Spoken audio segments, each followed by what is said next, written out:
Chord is right around the corner. At the time of recording this for Global, she is 5 days away. And some of you might be wondering what you need to farm for this character to have her ready day one right when she comes to banner.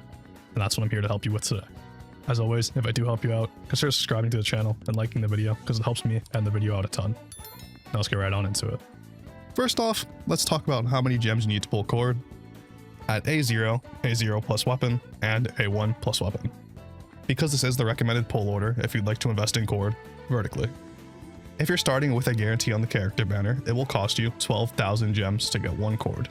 If you're starting with no guarantee, at worst case scenario, this will cost you 24,000 gems if you go to max pity both times. Keep in mind again, this is the worst case scenario. For her weapon, if you have a weapon banner guarantee, at worst case scenario, this will cost you 7,000 gems.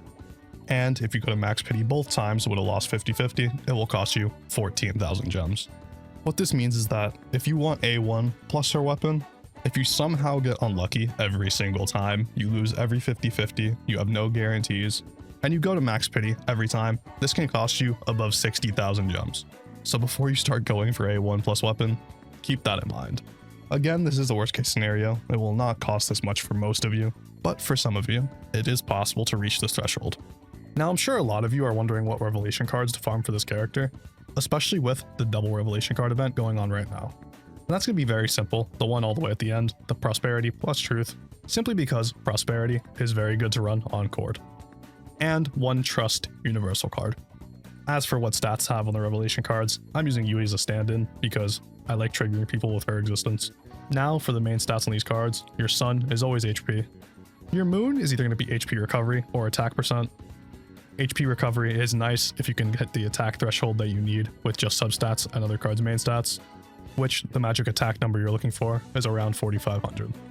As for her star, you're going to go attack percent again, and the sky, attack percent once again.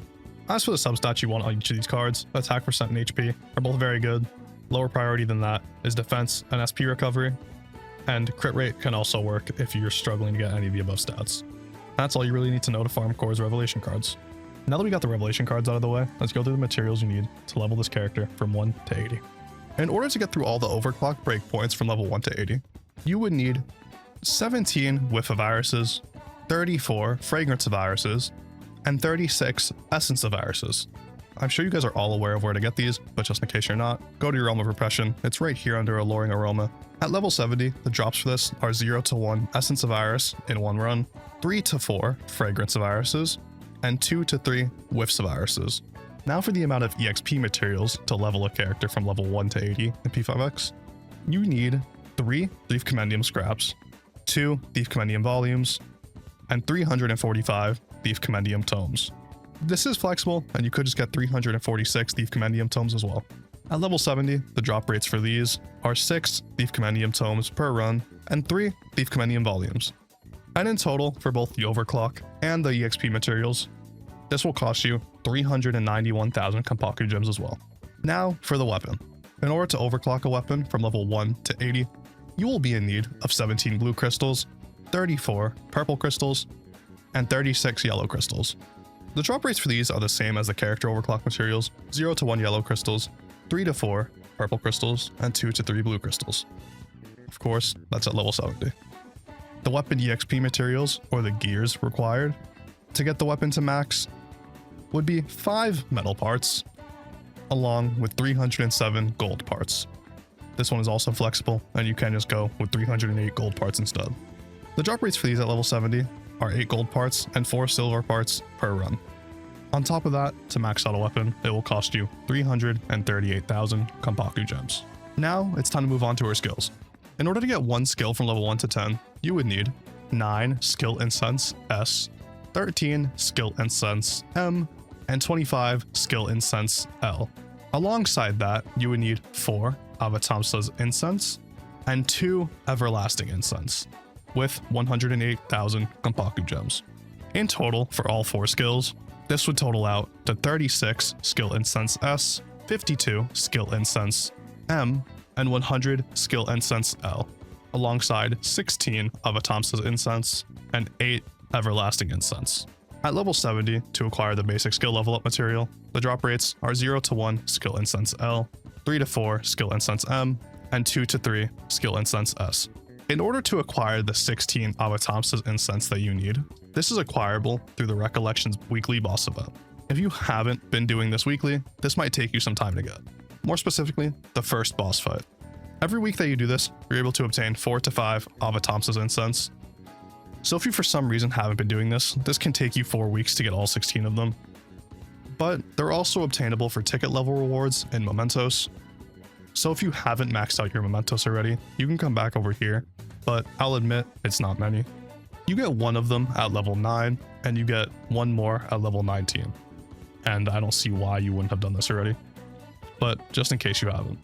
And just to note, if you're really that desperate, for some synergies, it does pop up as a reward.